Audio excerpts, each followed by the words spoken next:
Russia Ukraine চলমান যুদ্ধের মধ্যে ইউক্রেনের জ্বালানি অবকাঠামোয় শুক্রবার স্থানীয় সময় ভোরে ব্যাপক ড্রোন ও ক্ষেপণাস্ত্র হামলা চালিয়েছে রাশিয়া। ঝুঁকিপূর্ণ স্থাপনায় মস্কো ও কিয়েভের পাল্টাপাল্টি হামলা বন্ধে ইউক্রেন ও তার ইউরোপীয় মিত্রদের প্রস্তাবের পরেই রাশিয়া এই হামলা চালালো। কক্সবাজার সমুদ্র সৈকতের উপর নিজেদের একটি ঠিকানা, ইডেন বে, a concern of Bahia Hotels.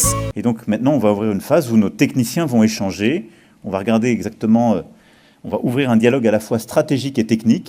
ইউক্রেনের দাবি ফ্রান্সের প্রেসিডেন্ট ইমানুয়েল ম্যাক্রো যুদ্ধবিরতির প্রস্তাবের কারণেই রাতভর এ হামলা চালিয়েছে রাশিয়া।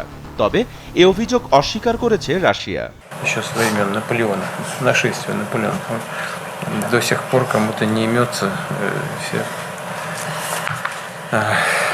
Есть еще люди, которые хотят. 7 মার্চ স্থানীয় সময় ভোরে ইউক্রেনের জ্বালানি অবকাঠামোয় এই হামলা চালায় রাশিয়া। ইউক্রেনের বিমান বাহিনী বলছে রাশিয়া অন্তত 70টি ক্ষেপণাস্ত্র এবং প্রায় 200টি ড্রোন হামলা চালিয়েছে। পূর্বের খার্কিভ থেকে পশ্চিমের টার্নোপিল পর্যন্ত জ্বালানি অবকাঠামোগুলোয় হামলায় ক্ষতিগ্রস্ত হয়েছে। ইউক্রেনের কর্মকর্তারা বলছেন রাশিয়ার হামলায় 4 শিশুসহ অন্তত 18 জন আহত হয়েছে। এক বিবৃতিতে ইউক্রেনের প্রেসিডেন্ট ভলোদিমির জেলেনস্কি জানিয়েছেন আগামী সোমবার তিনি সৌদি আরব সফরে যাচ্ছেন। সেখানে তিনি সৌদি যুবরাজ মোহাম্মদ বিন সালমানের সঙ্গে সাক্ষাৎ করবেন। আগামী মঙ্গলবার সৌদি আরবে যুক্তরাষ্ট্র ও ইউক্রেনের প্রতিনিধিরা রাশিয়ার সঙ্গে যুদ্ধবিরতি ইস্যুতে বৈঠক করবেন। তবে জেলেনস্কি বলছেন তিনি এই আলোচনায় অংশ নেবেন না, কূটনীতিকরাই এটি সামলাবে। Удар Росії по нашій енергосистемі, по наших цивільних об'єктах відбувся так.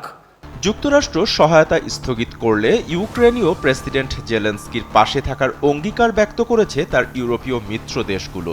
বৃহস্পতিবার বেলজিয়ামের রাজধানী ব্রাসেলসে ইউরোপীয় ইউনিয়নের বিশেষ সম্মেলনে জেলেনস্কিকে সাহস যোগান জোটের নেতারা। সেই সঙ্গে বাজেট নিয়ম শিথিল করে প্রতিরক্ষা খাতে আরও ব্যয় বাড়াতে সম্মত হয়েছেন ইইউ নেতারা। The member states' possibility to invest in the Ukrainian defense industry or to procure military capabilities that go right away to Ukraine. Bappi Khan, SATV digital.